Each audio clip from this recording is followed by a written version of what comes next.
Hello, this is Mesos Orum, and welcome to SFML tutorials. Today, we'll be constructing an entities class. But first, we'll move some things from sprite into textures. First off, we're going to take these, copy them, put them in here, go back. Then we're going to put this down here. Take this, put it up here, copy all these, and then put them in the public part of the textures class. We will quickly define these. Let's go into our C++ file, take the init timers, take it out, and then put that there. We can go back, copy these, put them in here, and then go back, copy this, put it here. Instead of textures, just say this. Let's go back, delete this, copy this, and delete that again. After pasting that, copy this, and change those to that. Let's go back, and the animate class we will fix in a bit. Set frame timer. Take that out and go back to the C++ file. Paste that here. Go into the textures.h file, scroll down. Over here, we will say float get frame timer and make it a const. We can copy both these and just say max at the end of both. And then SF vector 2i get text chord and const. Oh, sorry, that should have a D at the end. We will define these quickly. Let's scroll just up a bit. Make that go down there. Return frame timer. Over here, we will just return frame timer max. Copy that, put that there, and say equals frame time. Nope, that should be that. Scroll down a bit. This should be text chord. And we can save. Back in the sprites.h file, we can clean up a bit. Then we can go back into the C++ file. Here, this can actually be just 0 and 0. Down here, we say textures dot set frame timer as textures dot get frame timer minus delta time. Now we can copy this, put that here, and say if this is less than 0.0f, then let's copy this, just put that there. This becomes textures dot get text chord, and this becomes textures dot get frame timer max without the delta time. So we were doing the same thing as before, except instead of counting up to the max timer, we're counting down to 0, and we're getting everything from the textures class. Now we can clean this up a bit, and that makes it look a lot nicer. And finally, we can save.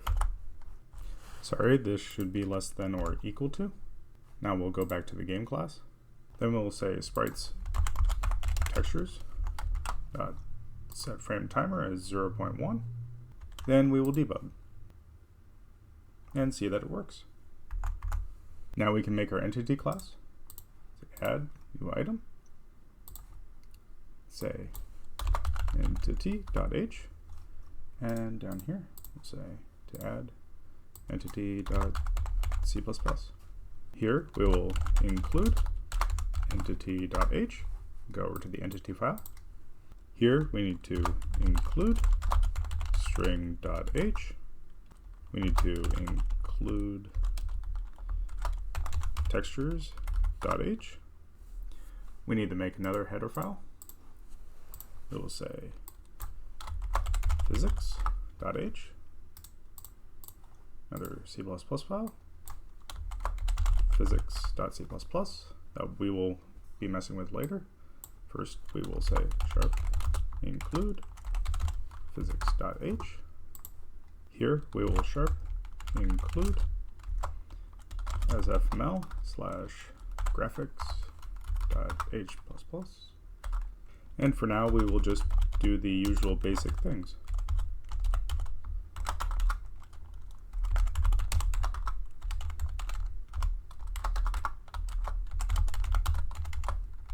And our destructor.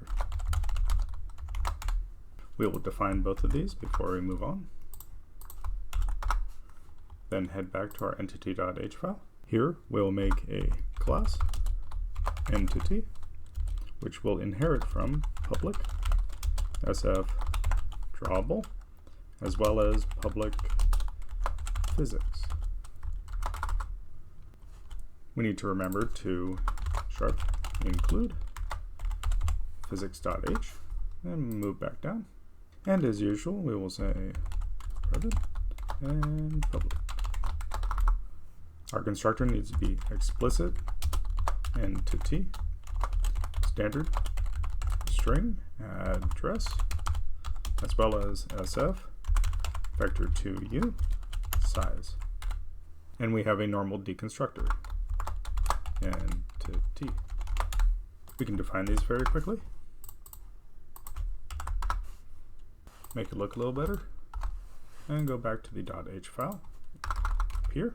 Here we will call our textures class, textures star textures. We need to make a vertex array, so SF vertex array, vert array. We need to know our entity size, so we will say SF vector 2f entity size. We might want to know our origin, so we will say SF vector 2f origin. And we need to know our texture size. We are basically reconstructing our sprite class, but in here, SF vector 2f text size. We will want to be able to move and rotate our entity, so we will say void translate entity, as well as void rotate. We should be able to animate, so we should say void animate float dt for delta time.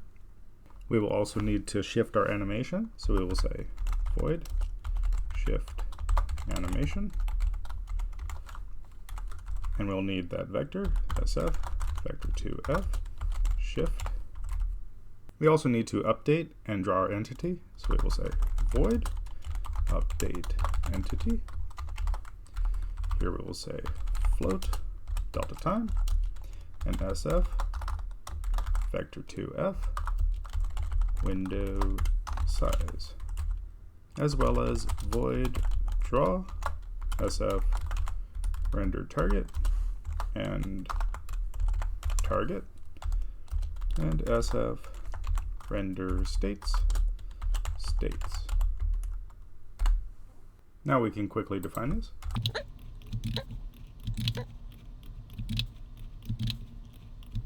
Now we can clean these up very quickly.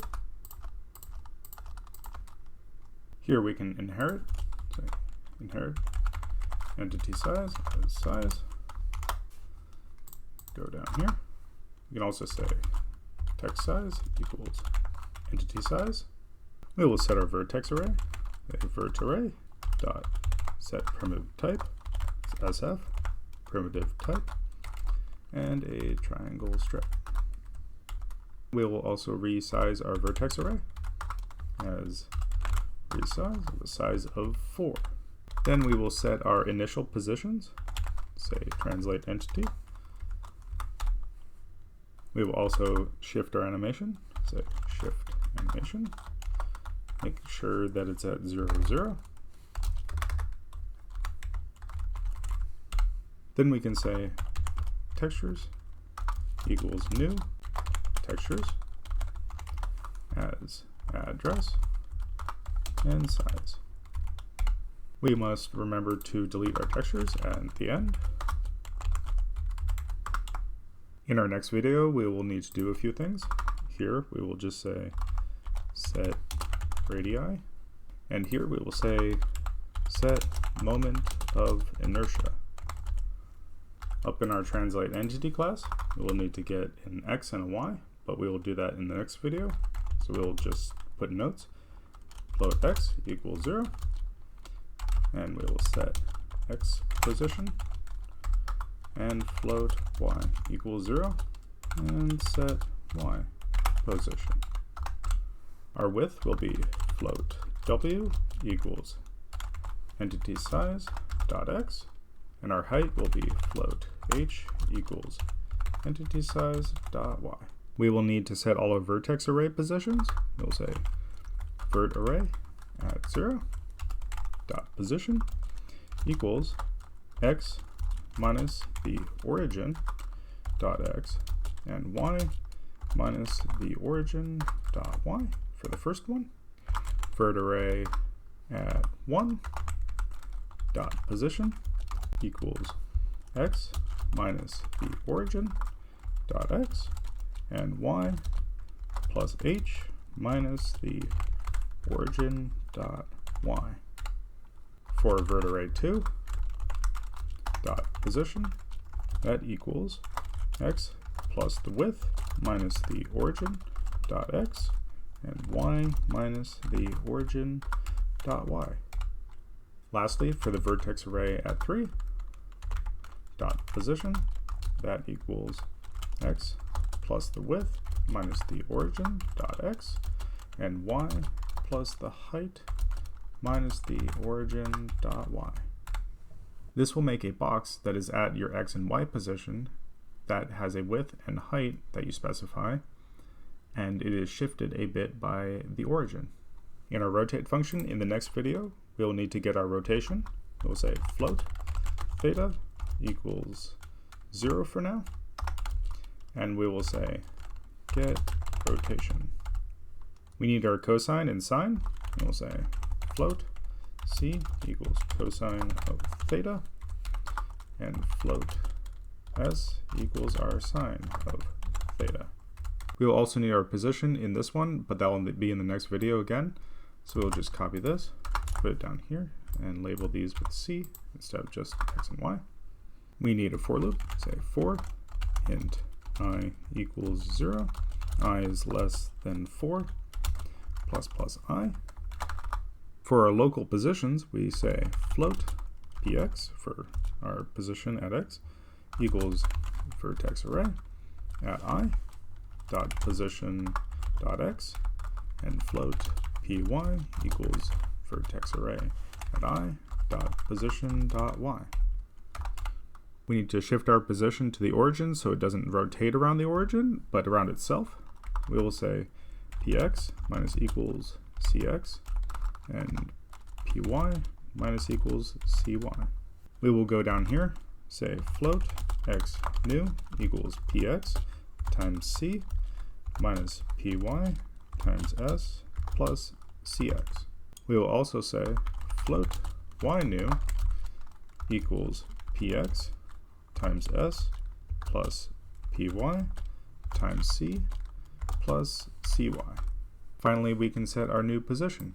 So we will copy this, say equals x new and y new. So what this is all doing is we are taking our position of our vertex array and then shifting it to the origin, rotating it, and then shifting it back right here, and then setting it as that position. Now we'll scroll down, go to shift animation. We will say float cx equals shift dot x plus text size dot x. We will also say float cy equals shift dot y plus text size dot y. Then we can set all our text chords. We'll say vert array at 0 dot text chords equals shift dot x and shift dot y. Then we'll say vert array at 1 dot text chords equals shift dot x and cy vert array at 2 dot text chords equals cx and shift dot y, then vert array at 3 dot text chords equals cx by cy. We're going to go into this sprites.c++ file for a second, copy this, go back into animate and paste.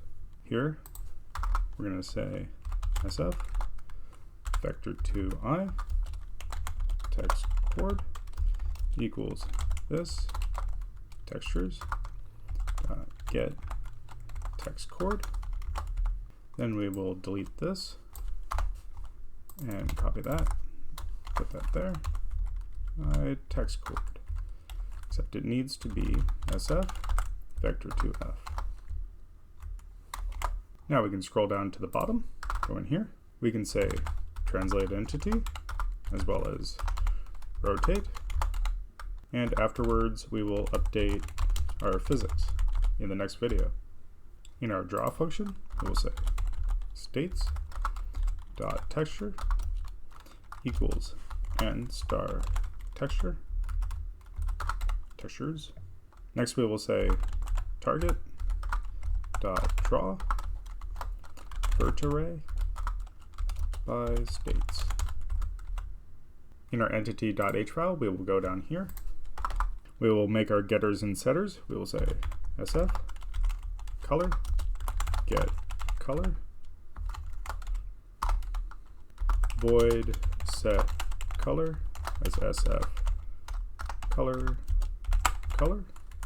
We'll need to set our frame timer max. We'll say void set frame timer max. We'll need to get and set our entity size.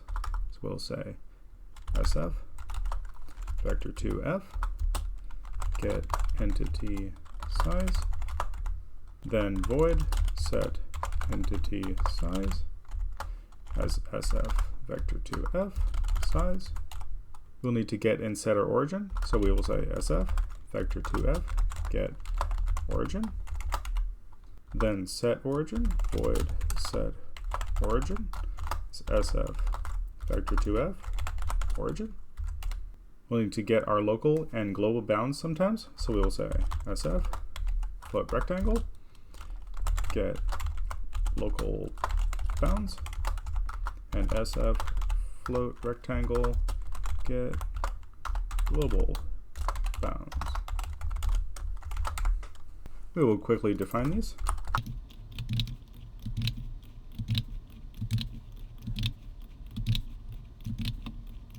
We'll scroll up over here. Here we will just get the first vertex color, so we will say vertex array at 0 dot color. But here we will set them all.